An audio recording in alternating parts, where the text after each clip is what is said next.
Welcome to the Wild Type Podcast. I'm Neptune and Chameleon. I'm Lyssa's Lizards. And we're your reptile girlies.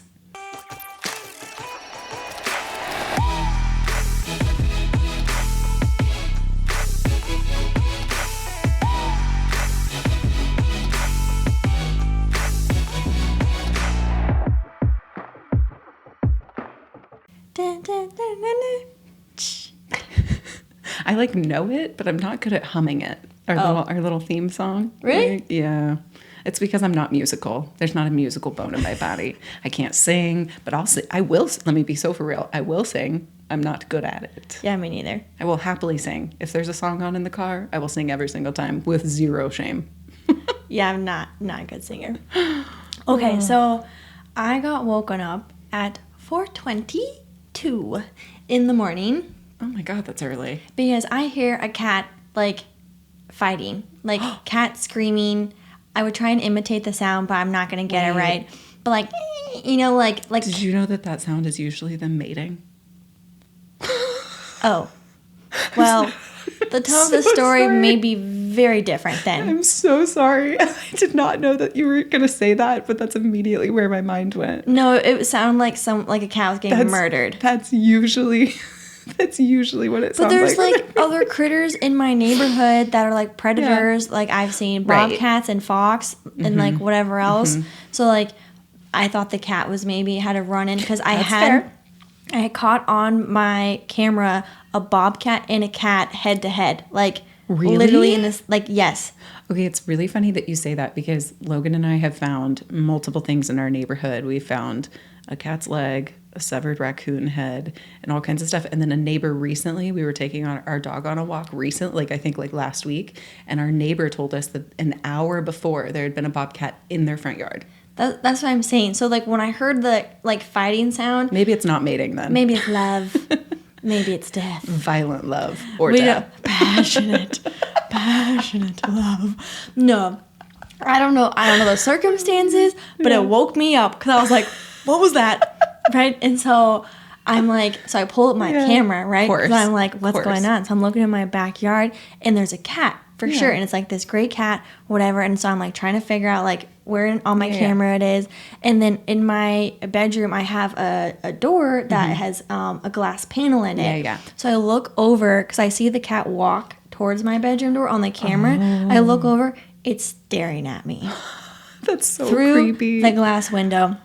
And I was don't move. Don't make motion because then it's going to know that I'm there, right? It doesn't know that I'm a person. Yeah. And I was you do not need a pet cat. You do not need a pet cat. You do not need a pet cat. The cat distribution system is a real thing. And so it just was pacing around, whatever. And so I don't know where it ended up in the morning, but I was as soon as I let my dog out, if there's a cat in the yard, she will find it and that cat will be long gone very quickly. I let her out to go morning potty and it was gone. Yeah, it was gone. But dang. Yeah, so that's how my morning started. It's super fun. We've had some weird critters in our backyard too. I mean, one time we saw this adorable little owl sitting just perched on our fence, and it was so cute. Any owls. But we also have cameras. Everybody should have cameras outside their home, but especially if you're just nosy. Yeah, I mean, I'm curious. I'm just a nosy neighbor. Let's be honest. But it is kind of fun sometimes because you do kind of catch the critters sometimes. Yeah. And we could not for the life of us figure out what it was, but I think we have a good guess. And it looked so weird because it looked like a raccoon, but we didn't see its face, so we couldn't see its little mask. The little mask. But we're pretty sure that it was a raccoon that didn't have a tail. Oh, which is that why would make it hard because that's such a distinguishable characteristic. We could not figure out what it was, but we finally were because we kept saying it looks like a raccoon, but there's no tail. And then I was what if its tail just isn't there? Which is a very real possibility, especially for a wild critter because you just never know. You just never know. So I think it was a raccoon that had lost its tail, which is pretty wild. Dang. I also had a dead squirrel show up in my driveway recently, so it's just been weird times for the animals. But yeah, we hate that. Ugh. Well, moving right along in this episode here, I am wearing my Chameleon shirt, which only seemed fitting. Completely fitting. I am thrilled right now. This is your moment on our podcast. Yeah. you're like talking about this, and I'm like, what is she even talking about right now? But this is my time to shine. All right. And I know we've talked previously how we're not going to do care guides and we're not going to talk about specific animals, and that is still so true. This episode, though, is more answering the question of whether or not chameleons make good pets, because I think they are one of those species that gets like such a bad rap, and there's so many nuances, the worst reputation, that are unique just to chameleons that are separate from other reptiles of like, can you handle live bugs? And like, which are very real considerations. Super important topics. But is across the board for reptile keeping in general. What we're going to try and talk about are the heavy hitters just for chameleons. So if anyone's listening is interested in potentially owning a chameleon, you already have a chameleon, or you're just a reptile keeper and you just want validation that a chameleon is not a good pet for you, this is your episode. It could definitely be the case for many of you. So we'll definitely chat through it. And I've had a chameleon as well for 7 years. So I can speak to it, not as well as you can. And I might have slight differences in opinion. No, but this is, very unique perspectives.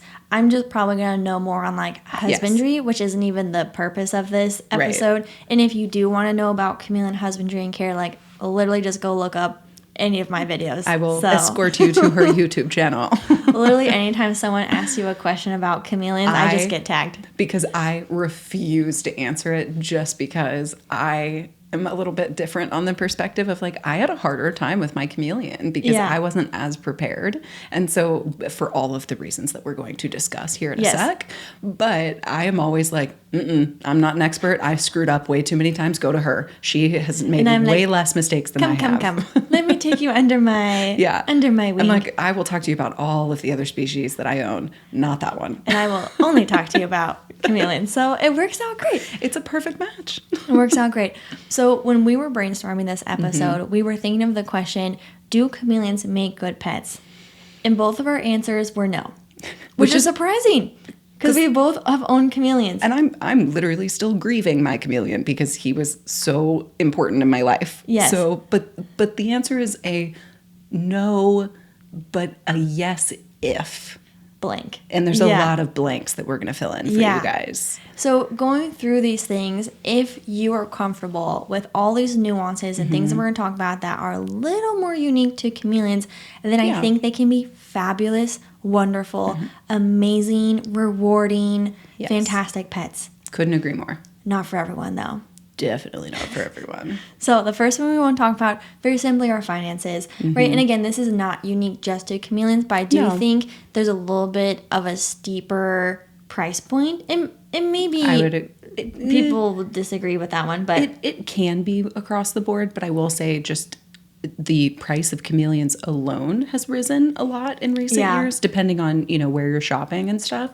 But that alone is a bigger price than a lot of other, considered like more like beginner or basic reptiles. I would say the price range for a chameleon can go from free, $50 from Petco, PetSmart, all the way up to $1,000. Right. So and I would say on average, you're probably looking like $300 to $500 for like a well-bred panther chameleon, which is going to be a lot more than a lot of other like gecko or snake species. 100%. Yeah. It's just a much higher price point for the animal alone. I would say the price point for the setup could definitely span across countless species. Yeah. Which, the price point for the setup, what do you think? I would say around $400 would be like in the middle. You can easily spend over $1,000, and if you want to get like an automatic misting system, but like I sell chameleon kits in partnership with Pangea, and my basic kit, which has everything you need minus the plants and branches, is $269.99 as of right now. Price may change.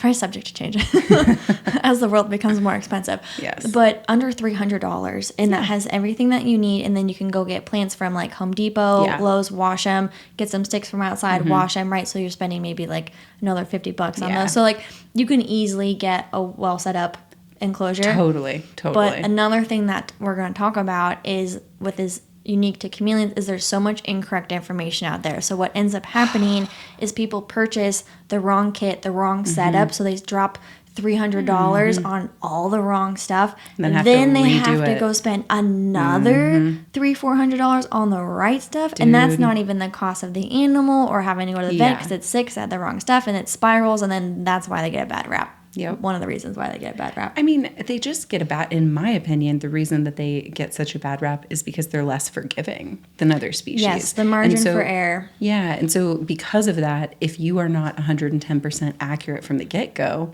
with your setup, like you said, you face the obvious unfortunate situation of having to like rebuy a bunch of stuff. But in the meantime, they're not forgiving the current mistakes that you're making. No, until you fix them. I get asked all the time. So like someone got the wrong stuff. They watch my videos and they're like, uh-oh, I have the wrong stuff. Yeah. I need to make changes. But maybe they're not in a place financially to be able to do that. Yeah, so they're like, how long can I keep them with a compact UVB? How long can I keep them in this like teeny tiny enclosure?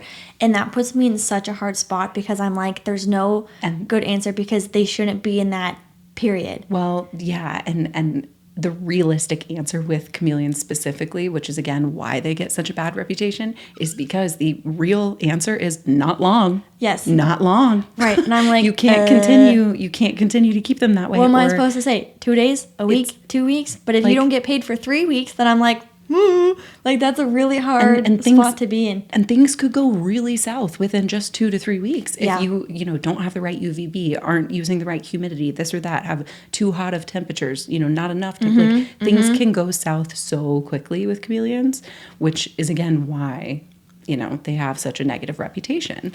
I would say the two hardest parts about keeping chameleons is one, buying a healthy animal. A lot of people go from chain stores and again, chameleons just not a good idea. So you have to get a healthy animal, but finding the correct information to listen to. I know this is something that you struggled with, and even I struggle with. Like I did research for months, and there's so much conflicting information. Like, do I listen to this or this?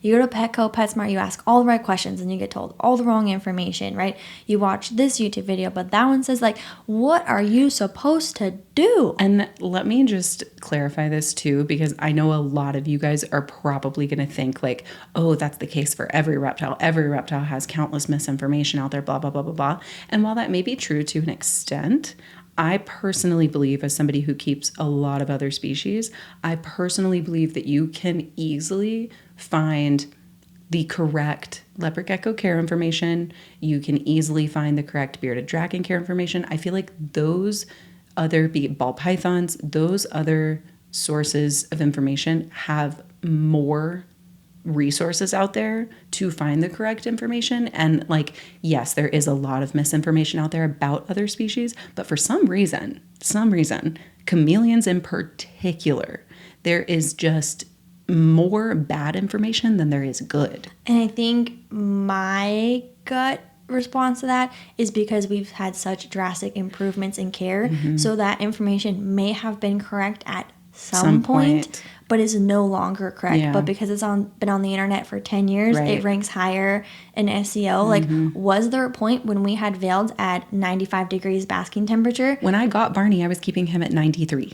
Absolutely, but that was the correct norm. That was in the 2017. Correct care. Was there a point in both of our chameleon keeping journeys where we were supposed to miss 3 times a day? Yep. Absolutely. Both those things now are not in chameleon care sheets. Those are now outdated, considered harmful, detrimental, not ideal care, things now. Right. And so a lot of the things on the internet are wrong, I think, because the chameleon hobby is advancing so quickly, which is fabulous. Amazing. We love it. But it means it can be so challenging as a new keeper, and you have people who maybe haven't moved forward with the hobby, who are still keeping them, who are like, you can't have bioactive substrates, you can't have glass enclosures, but now we have people who are successfully doing that. So it's really challenging in the chameleon community right now because we are seeing advancements very quickly. I've been keeping them for 6 years. That's not a long period of time. And when I started versus where we are now is drastically different.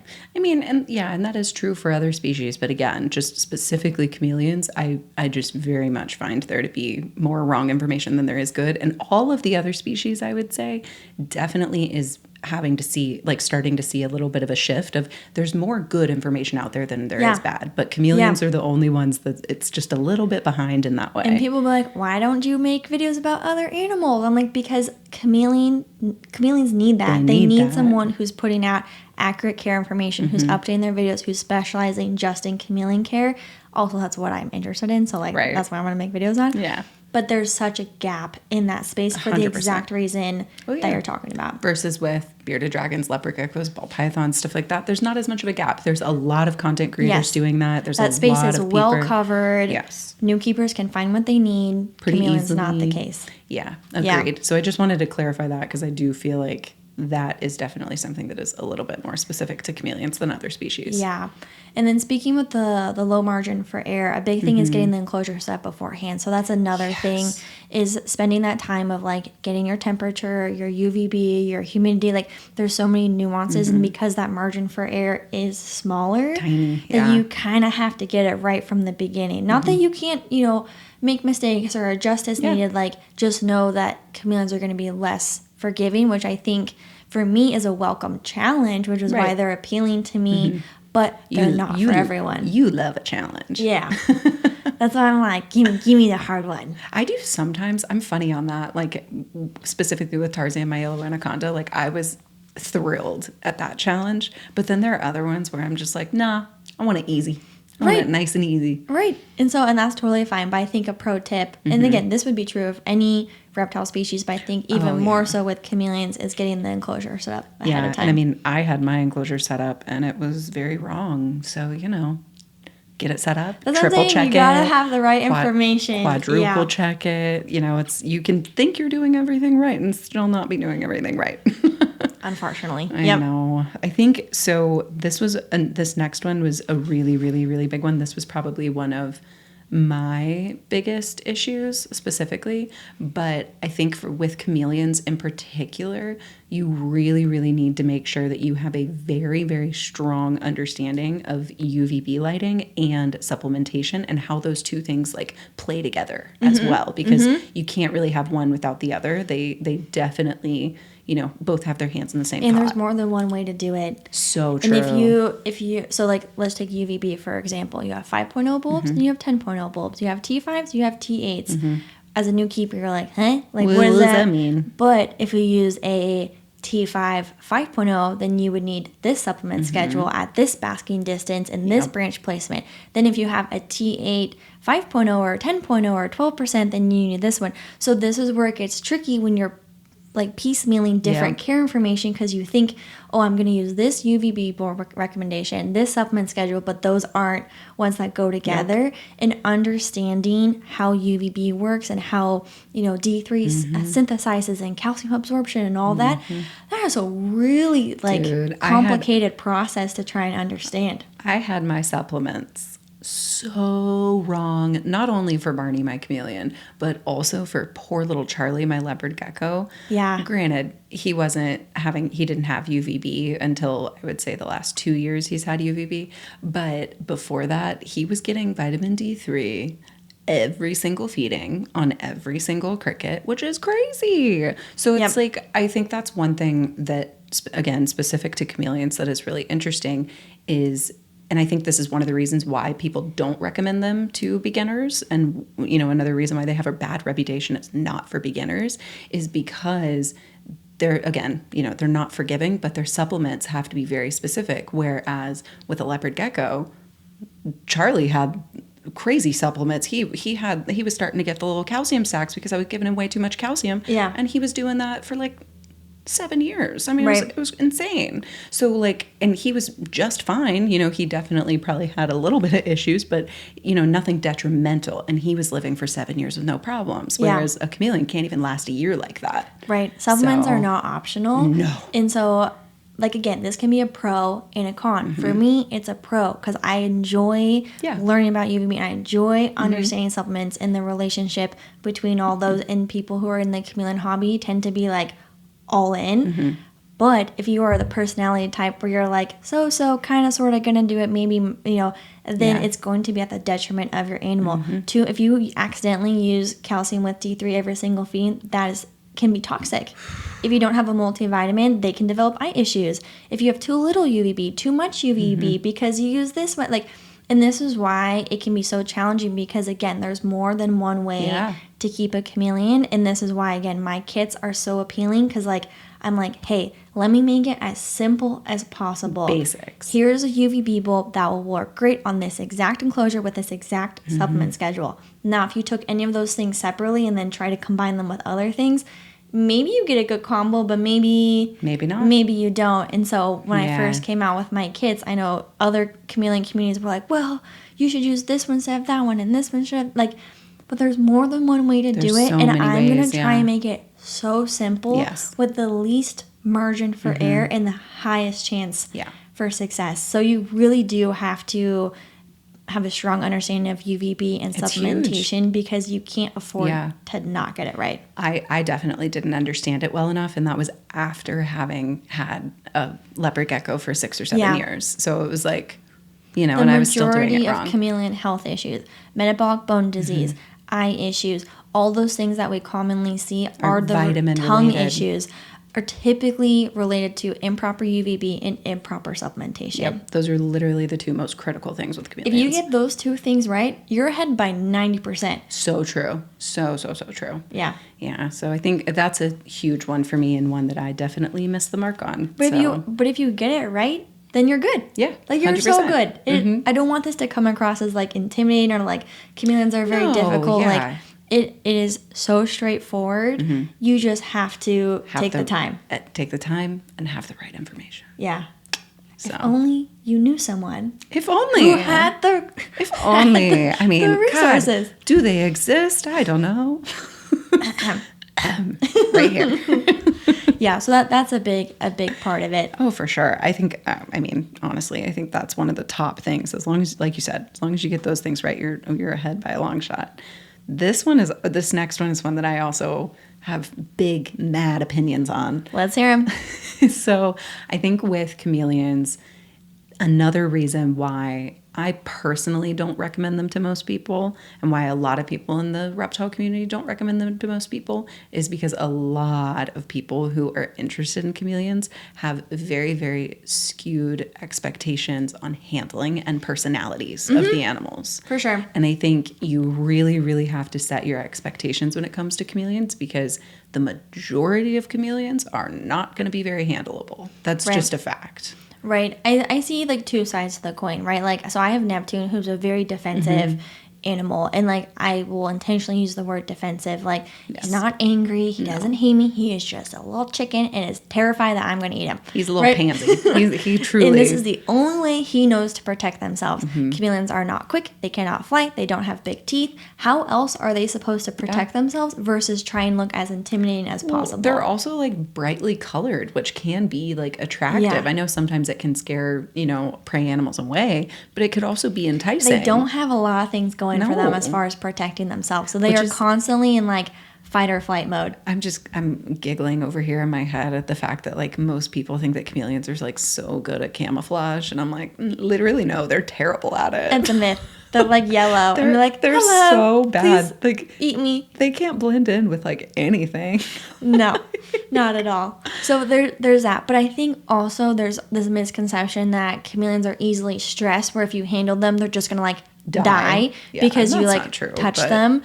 And it's not that they're easily stressed. It's just like the low margin for error, and that's over periods of time. And while it may look like they die suddenly, it's because it's the result of weeks, if not months, of having improper care, and it's just now coming to be visible because they've been hiding their illness for so long. Yeah. And now you're seeing the consequences of that. The stress of handling isn't going to like instantly kill them. No. But over time it will take its toll. Yeah. So just pro tip, because this is something a lot of new keepers don't know. If you're handling them and they close their eyes, a lot of people interpret that like, oh, they're taking a nap. That's so cute. When actually it's the complete opposite, and they're actually shutting down. It's a very negative sign that they're like, not doing great. So avoid handling towards bedtime, and avoid handling if you're seeing those signs of stress. But I think just in general, like I was very, very lucky. My chameleon, I mean, he was incredibly defensive for about 9 months, but then after that, he was a little angel marshmallow baby who just wanted to be out of his enclosure on his tree in the sun every day and was happy to be in my hand on his way to fabulous. that. And it was amazing, and I loved it. But part of the reason why I'm uncertain if or when I'll ever be ready for that next chameleon, if ever, is because I have this expectation and I have this memory of this incredibly, handleable, lovable chameleon. Yeah. And I mean, they're all lovable. Let me be so for real. Yeah. They're all lovable. But, I just had such a special chameleon that was a little bit more on the rare side, that the thought of having one that is completely not handleable at all breaks my little heart. Mm-hmm. And so I know that about myself. So my expectations are set that I don't know if I'll want to get another chameleon, because if I get one that isn't very handleable, I don't want to be disappointed in that animal for no reason. And that's totally fair. But I think it's just important to know what your expectations are with that animal. Are you wanting an animal that is going to be very handleable? Are you wanting an animal that, is going to be like that? Then maybe chameleons aren't for you. And this goes back to our episode on tips for Yes. building trust, because I do think majority of chameleons can be worked with to the point where you can handle them often and build that trust. Totally. I personally don't have a desire to handle them often. Could I work with Neptune on a regular basis? Absolutely. And he would be able to be handled more regularly. I personally have made my peace that I would rather just have an animal that I look at than I interact with often. I have my dog. I snuggle with my dog. I'm good. I do not need to be handling my chameleons often. That is my personal preference, and I knew that going into it. Luna is very so fearless, handleable. right? Like, she's so handleable, but I only handle her maybe once every 2 or 3 months. Yeah. And that's because, again, that is my choice to not your preference handle her often. Versus me, every time I'm at your house, I want to handle her. Like, hey, Luna. Yeah. Come hang out. But I have seen so many keepers have such great success of building that relationship with their chameleon. So I don't want, again, I'm just worried if we talk about this episode, we're like poo-pooing all over chameleons. No, never. I just want people to have realistic expectations that maybe a good way to frame it is the time it takes to build trust with a chameleon is maybe a little longer than other species who are just in general less fearful, less defensive species. So true. And I mean, that is something I did with Barney. It was daily handling so that he would get used to that. I worked with him very, very frequently. Because that's the relationship that you wanted. But I do think it makes it that much more rewarding. Oh my God, because it feels personal. It feels like a conscious choice for them to come out, and like that is incredibly rewarding. Like, I have felt that with Neptune. It took 5 months of trying to hand feed him before he finally took a bug from me, and I was like holding my arm out for 20 minutes not looking at him, and he finally ate a hornworm, and I about cried. That is the most special moment when you finally get that tiny level of trust that you've earned through, time, commitment, effort, everything. But the expressions of a chameleon, the personality of a chameleon, that's what makes that so special as compared to other reptile species that maybe don't have that same dynamic. It's the reason why I think they're some of the most incredible pets in the world. But again, it's a no unless if. Right, and you have to be okay with these things. But you nailed it exactly. I mean, there is literally nothing like a chameleon's personality. Their expressions, their eye movements. Eyes. Come on. There is a reason why Barney's death is the hardest pet loss I have ever taken. I mean, it's just there is something so innately special with chameleons, and it's indescribable. So even as someone who chooses to have more of a look at relationship with them, I am constantly in awe. And people are like, what do you mean you don't handle them? Like, how could you enjoy?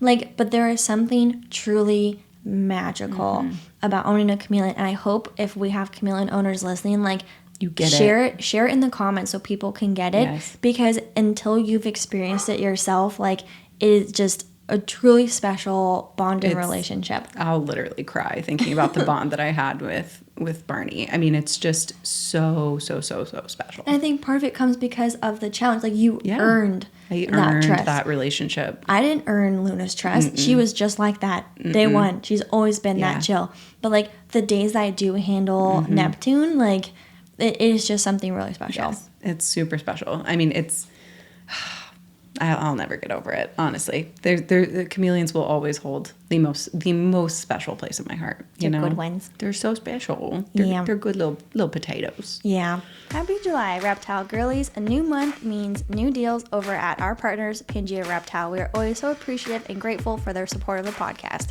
This month, for any of our bioactive girlies, we have some serious deals on Dalmatian mix isopods and papaya isopods. So if you're wanting a new cleanup crew or just looking to refresh yours, this will be a great option for that. If you're in the market for a new gecko, we have 15% off crested geckos and 20% off Saracen's giant geckos, which are so cool. Be sure to check those out. Pangea always has deals going on, so head on over to pangeareptile.com to shop their sales.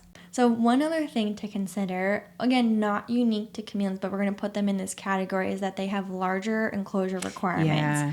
Now, they're not the largest enclosures out there. They're not the only ones that have large enclosures, but the average enclosure recommendation for most species is 2 feet wide by 4 foot tall. Yeah. That's a pretty good chunk of space. I mean, granted, luckily it's arboreal, which is less horizontal space, More which vertical, is nice. But yeah. but it's still a good chunk of space. It's not small. You can't just stick it in a corner, you know? Right. So that's a consideration, is the space requirements. And in my 2 cents, bigger is better. We're only saying 2 by 4 because that's what's commercially available for most brands. But if you can do a custom build or a 4 foot by 4 foot, like 4 they foot would by 4 utilize foot. every single inch of that space. Yeah, no, completely agreed.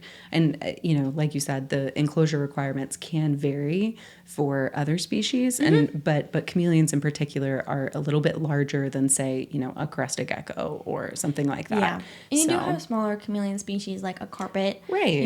Which would have a smaller, space requirement, but generally speaking, they do need that 2 foot by 4 foot. That's something else that I don't think we mentioned yet, but like the variety of chameleon species is actually far greater than people think, which is super interesting. And obviously some are harder to find than others. Some, they're not really, bred very often, this and that. So like it totally varies. The 2 that are the most common, obviously, are veiled chameleons and panther, but there's so much more than that.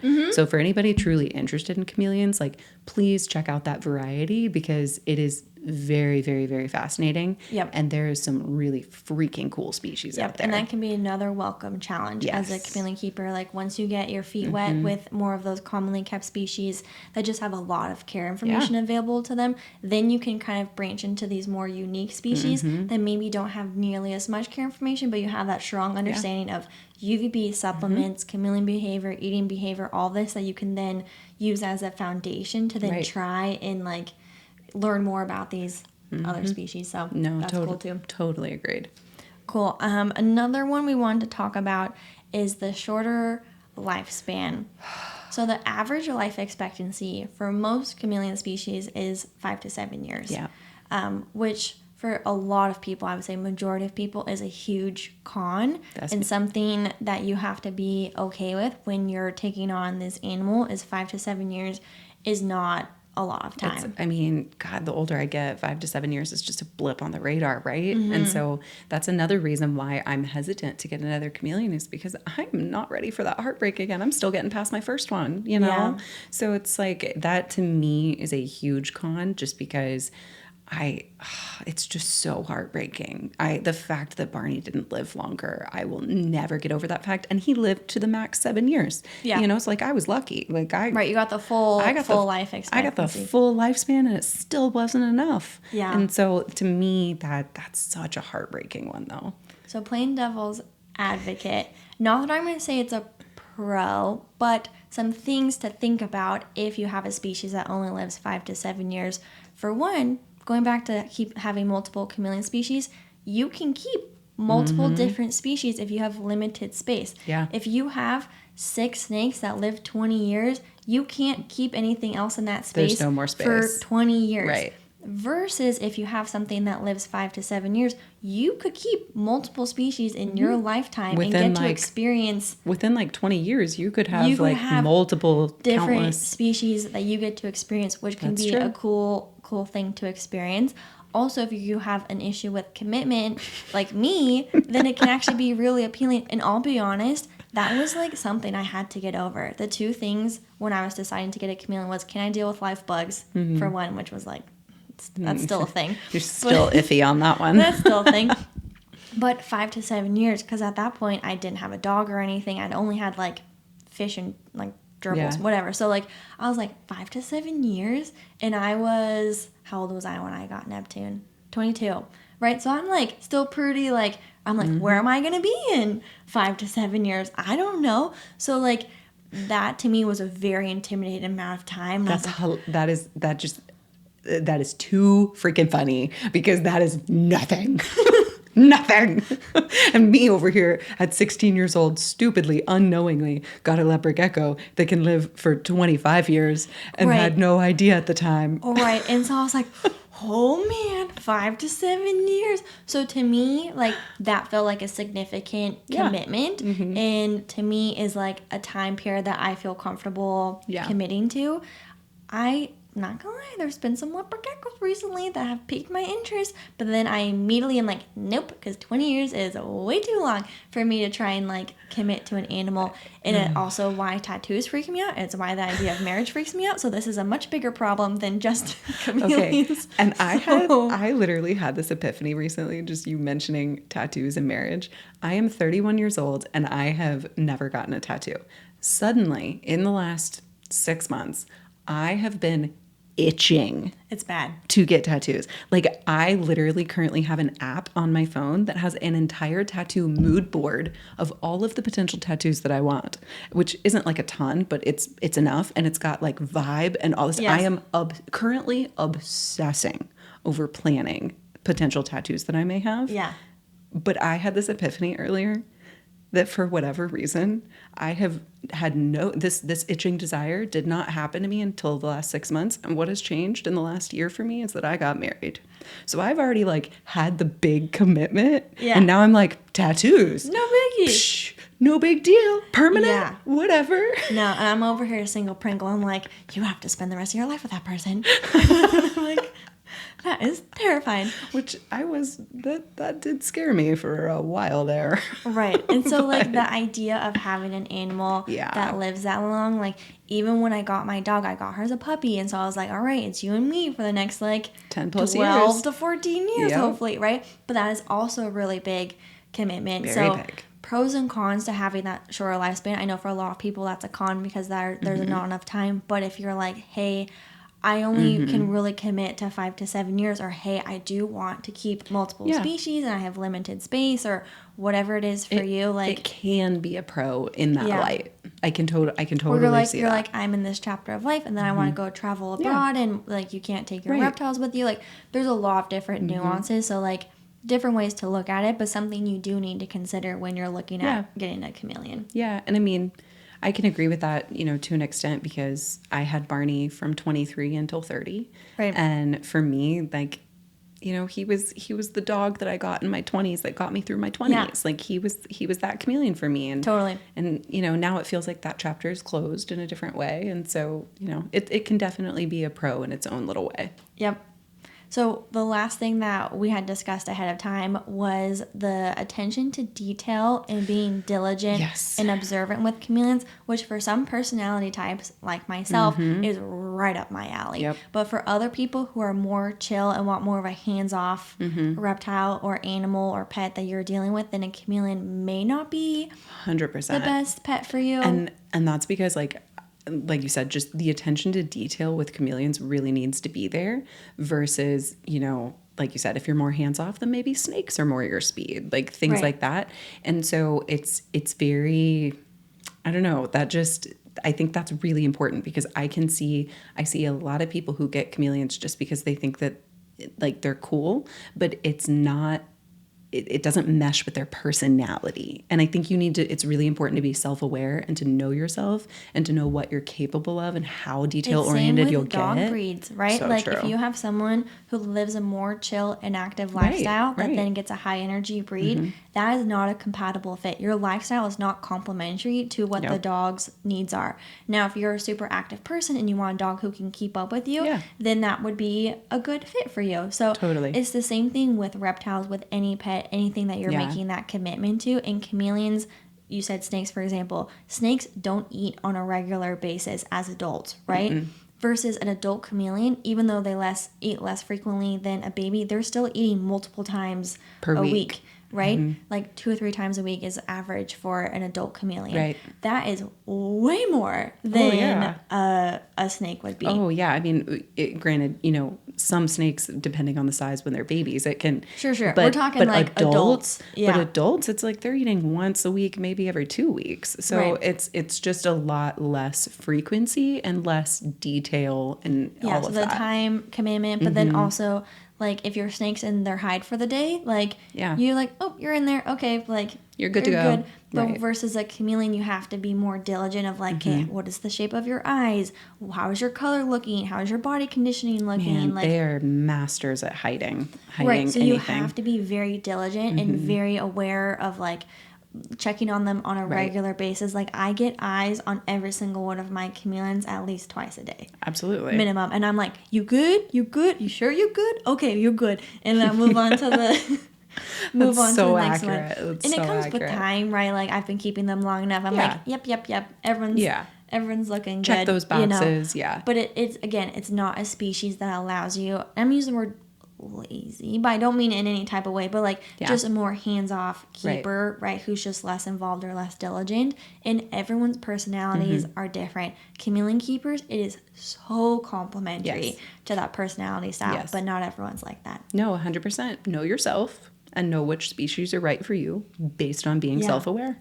I think that's incredibly important no matter what species you're looking into getting. Yep. So. Absolutely. But to end it all, chameleons are great. We love them. They're chameleons just not are fabulous. Great for everyone. Yeah, and that's true of all species, right? 100%. Like I am not a snake keeper. I'm just not for me. And I can give you a whole nother podcast episode for why I don't want to keep snakes. But you have to find the species that is suited for you. For me, it's chameleons. For you, you like a little bit of everything. I like a little spice. Like a little variety in there, you know? Because it was funny, you were saying something earlier about, you know, basically like, you know, you are totally okay with like your chameleons, you know, not handling them all the time. Yep. It's funny. I vary on that depending on the animal. Like it really just depends. Like there are some animals that I love keeping that I don't handle and don't want to do. And so you just have to know what you like, what, you know, species are going to mess with your personality and you're going to be good. But we love chameleons. I get so much joy and fulfillment of knowing that I've crafted this little micro ecosystem, this little jungle, this little slice of Madagascar in my home. What? Like that brings me, and it's all live plants, all that. I've got my automatic misting system. Like seeing my misters go off is just like gives me like this little warm and fuzzy feeling. And like it's funny, that's exactly how I felt with my Europlatus species. Europlatus are leaf-tailed geckos, and so that's exactly how I felt about them. I loved creating these like tropical humid environments, like little rainforests and I loved watching them. It was just my favorite thing. And so I don't have any leaf tails currently, but I definitely would love some in the future just because that's just one of those species that I just love to observe. Yeah. So, you know, you just got to know what you're into. And chameleons are predictable. Yes. That is so appealing to me because I like... That's a huge one for you. I'm a planner, and so I like to know what I'm getting myself into. So being able to understand the chameleon body language, they are so predictable. Right. I've talked about this before. I don't like the little talons of and claws of things. Yes. Right? Chameleons don't have that. They're slow moving. They're not just going to randomly like jump off your hand like a crested gecko or strike at you. Yeah. And granted, they'll give you a warning that those things are about to happen. It's not like, but it's still startling when it happens, even if you know. Chameleons don't do that. Yeah. Like they're a good hefty size, but they're not too big. Like they are so up my alley. They check all the boxes, and I love them. I love them too, but I also love the unpredictability of some animals just for fun, just for a little spice. Fresh. Get a little spicy. I just love that. Well, let us know in the comments. Do you have a chameleon? Would you ever own a chameleon? Does this verify you're like, yep, nope, not for me? Or maybe you're like, actually, I'm going to go check out her videos and see if these are a good fit for me. I'm going to think about it. Yeah. But anyways, thanks for letting me talk your ears off about chameleons. we had to give her one. We've had a couple episodes where I was going on my spiels. So. Yeah. So we have a voice message. Yes. And so I know Spotify is being a little weird right now. They're like changing a lot of their features. So like, sorry guys. When in doubt, just hit us up on Instagram and you can send us a voice message. There's a little microphone button. Mm-hmm. You can delete it. You can re-record it as many times as We're not going to judge you if we get 3 unsent messages. It's fine. It's fine. So you're welcome to send us a voice message. We absolutely love them and we'll include them in the podcast. Yeah. But let's hear this one. All right. Hey guys, it's McKenna, and my question for y'all is, what is your opinion about bringing your pets or reptiles to run errands with you or to go to events like any reptile expos or things like that? I know I've seen people come with like their ball python maybe, or their bearded dragon, or just whatever. So what is y'all's opinion on that? Oh, she's so cute. Thank you, McKenna. We have opinions. We have lots of opinions. Don't you worry. We have opinions. Also, I just have to giggle really quick because I held that way too close to the microphone and I like jumped back. Yeah, so if you freaked out for a second, sorry. So, okay, speaking of like creating this little mini ecosystem, my 2 cents, and I also feel this way of free ranging your reptiles. Mm-hmm. You spend so much time, so much money, so much effort crafting a perfect environment for them to keep them exactly in the parameters that you need, and then you're going to take them out of that and just like have them out willy-nilly where literally anything can happen to them. Yeah, so it just sounds like a terrifying risk. I think free ranging can be great for enrichment within the confinements of your home, while supervised, like in a safe area. That I'm okay with. 100%. Like an hour a day, whatever, like supervised outdoor time in natural UVB. Amazing. I think that is fabulous. Going to the grocery store with your chameleon, going to get drinks with your friends at like the outdoor pub, like taking them to a chain pet store, taking them to an expo. Anything. Well, I think to me those are two separate separate things, because one is just like being out in the environment. Going to a place where there's other animals puts them at risk for potential like exposure to things. So that to me is even more risky, which seems weird because it seems like, oh, there's other animals here, so it'll like be fine. It'll be perfect to bring my own. So I understand that like every reptile has different like stress responses and things like that. To me, it's just not worth the risk. Well, to me, the question is, what's the benefit to the animal? Not to you, not to like your selfish desires, not to, oh, I want to take my pet on some errands. Like, is that animal benefiting from that grocery trip? No. Literally no. So why are you doing that? You want them to go with you to the grocery store. I would love to take my chameleon. You imagine Luna? We would be BFFs. She would be totally fine too. Matching t-shirts and everything. She would like not be stressed out. She would be totally fine. And I think that's another important factor. Just because you might have the type of animal that is chill and can handle that doesn't mean that you should do it. No. Like, again, is it benefiting them? If the answer is no, then why are you doing it? And I think that's like a really important question to ask yourself. Yeah. And then if we're going in the instance of like reptile expos or like pet shops, like there is an inherent risk because there could potentially be wild caught animals. Like there's just things that could potentially get passed on to your animal in addition to all the other things. I mean, just prime example, like we were talking to some other content creators at LA Pet Fair, and I remember one of them specifically were telling some like horror stories of like parasites and different things that have like found their way back into their collections, or collections, we don't love that word, but you know what I mean, back into their little reptile fam, like, or breeders into their breeding projects. There's a reason why a lot of the tables have hand sanitizer, and there's a lot of reasons why breeders require you to put hand sanitizer on prior to holding your animals. And after holding said animal, you should be re-sanitizing. Yep. If you're touching an animal at an expo, you are at risk. I went the entire LA Pet Fair without touching a single animal. Did I touch one? one? And I had a blast. Did I touch one? The macaw. You touched that macaw. I touched the birds, but that was about it. I don't think you touched any. I didn't touch any did you touch the reptiles. monkey tail skink? No. Yep, no. nope. No, he had just bitten his owner, so I wasn't Yeah, even I'm going to good. risk it. I'm like, I'm good. I'm good. I could just stare at you all day and be happy, so I'm good. What I find hilarious is when non-reptile people, because like we went to LA Pet Fair and I like told my coworkers and whatever, and they're like, "Oh, are you bringing Neptune?" I'm like, no.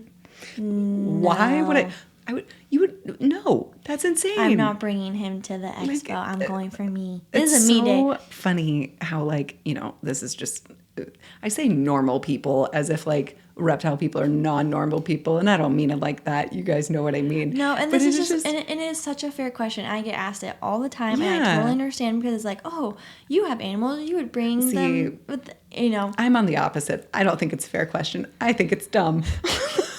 Sorry. All right, well, You're I'll being soften so- the blow a little bit for you guys. If you guys haven't picked up by now, she's the nicer one.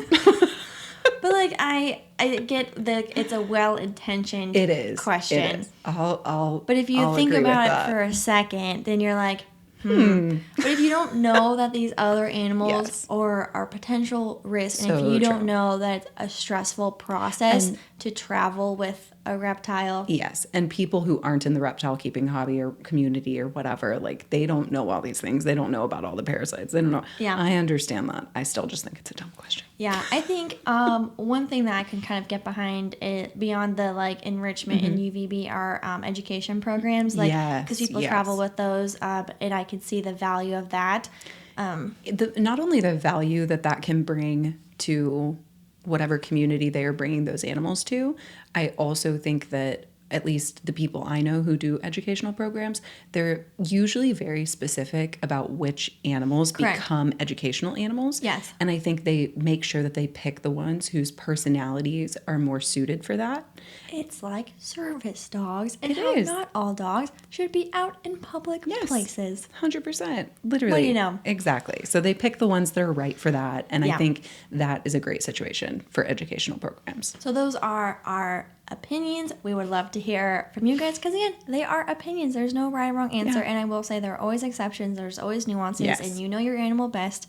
So if you think it is in the best interest of the animal for them to go to Kroger or Safeway or whatever grocery store you go to, You're being nicer than I would, but it's fine.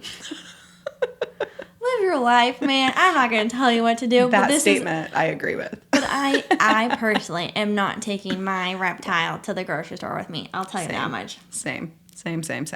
Yeah. Okay, one final little tidbit to round us out, because I think this is a fun little story time because this happened to me recently, is bug escapee stories. Because Dude. this happens to reptile keepers, and it's not an if, it's a win. Okay, not only that, it happens so frequently. This is why you have to be okay with bugs. And also, marry somebody who is okay with bugs, because my husband Logan is at the point in living with me that he literally, if he finds a bug in the house, he will come to me with a little paper towel and be like, "Is this one of yours?" He literally asks Is me this one every part of the time. family, He's or do I put it outside? Is this a good one, or is this like? Because sometimes he won't kill it right away. He'll Yeah. ask me, "Is this? Do you want to save this?" And I'm like, "Nah, dude. Once it's escaped, it's gone. I'm done."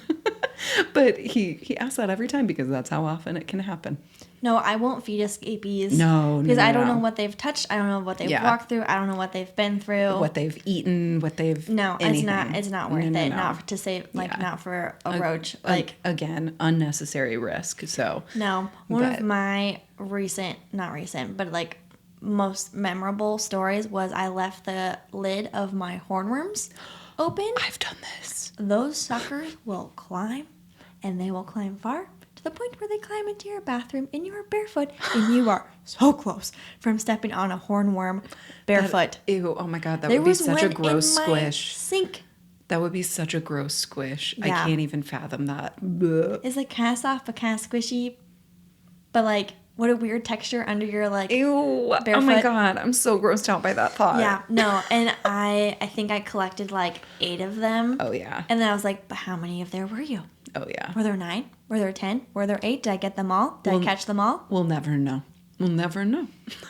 Someone's in that apartment unit right now finding like a dead hornworm carcass. I have done that too with the hornworm specifically, but the instance that I'm thinking about, I've had, off the top of my head, I've had 2 instances.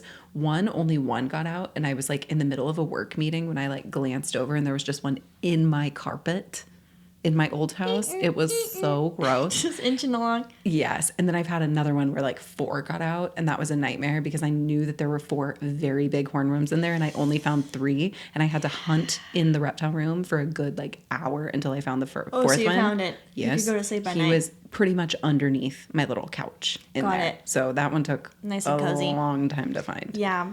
I have found countless dubia roaches. Oh, the dubias are the ones that, those are the ones that Logan finds. Countless dubia roaches. And I cut feed all of my reptiles, and I have enclosures that I keep closed at all times. But what I've determined is what happens, because I've witnessed it. My chameleons will shoot their tongue and they'll grab 2 roaches, and one falls out. One drops. And then that one's like, freedom! Yep. And then just like lives this little roachy life until I find it halfway across my house. Or you actually were here for this situation. Have we told this on the pod yet? I don't think we've told the story. This one was pretty funny. Do you want to tell it? Do you want me to tell it? You do it because it was from your perspective. You're actually the one who saw this. Okay, so this is back when she had her crested gecko monkey, rest in peace. And we were like in your reptile room, and I'm like, whenever I'm over, I'm like, I check on everybody, and I'm like, hey. And I'm like, hey, monkey. And he's like, splat. Because he's like... He was psycho. He was so psycho. He was a little crazy. Little firecracker up in there. He's always a little crazy. Yeah. And I'm like looking, at this point, I didn't have any bioactive enclosures, I don't think. And you had, his was bioactive. So I'm like, and you're like talking about like the drainage layer and the substrate. And I'm like, oh, and it's because it's glass. So you can like see the layers, which is fabulous. And I'm like, what is that? And I'm like, I'm looking, and it's brown, right? Like, and it's brown substrate, and all this. It is a dubia roach. A giant. Not any old dubia roach. It is an adult. Like, huge. An adult. Full grown. And as soon as she pointed this out to me, I immediately saw it, noticed it, and freaked the hell out. And you know why? Because I had not fed him dubia roaches in nearly 2 years. So that little dubia was living rent-free for almost 2 years in monkey's enclosure. Literally over a year and a half, nearly 2 years. It was insane to me. I was, because that's what she said right away. She was like, is that a dubia? And I was like, there's no way. There's no way. Well, I was questioning it because it was an adult. An adult dubia looks way different. Way different. Than Look the, it like, up. the nymphs different. or like the 3/4 inch or inch. Like those are a completely different body shape, coloration, size than an adult. So my brain didn't immediately register it as a dubia because it was one massive, but also had like completely different coloration. And so then we're like, well, what do we do? Because there's this massive It was the biggest roach dubia roach I had ever seen. Like at that time, I've obviously seen bigger ones now, but at that time I had never seen one that big. Huge. And neither of us are bug people, right? So we we gotta get it out of there. Like, and so then, was it you? I think it was me. I don't remember, honestly. I think it was me, and I got tongs, and I was like, I'll do it, whatever. I really should not have volunteered for that. And then eventually got it with the tongs. Both of us were freaking out the entire time. Pretty sure we were screaming. Eventually got it out, and then we're like... We were such babies back then. I would still freak out just as much to this day. Absolutely. I am not a bug person. I do it for my little critters I love dearly. Oh, That's it. So anyways, but like...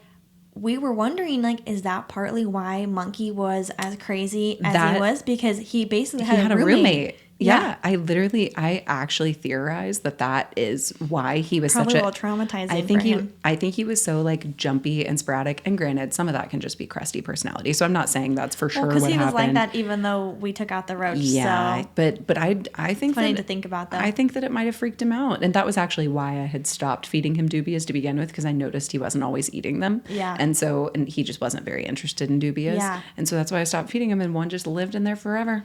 It was crazy. So big. So wild. So that was like an escape but not escape story, which is funny.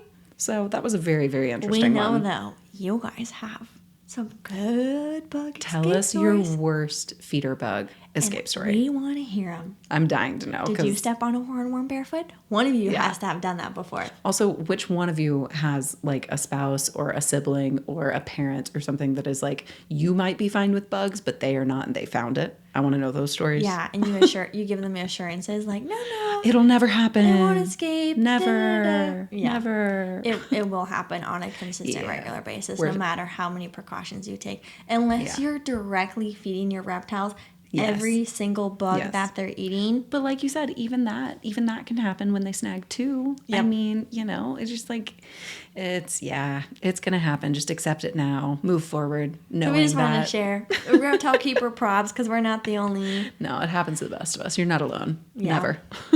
Well, I just thoroughly enjoyed this episode. I'm so glad that we could give you an episode totally dedicated to your favorite species. Thank you. Thank you.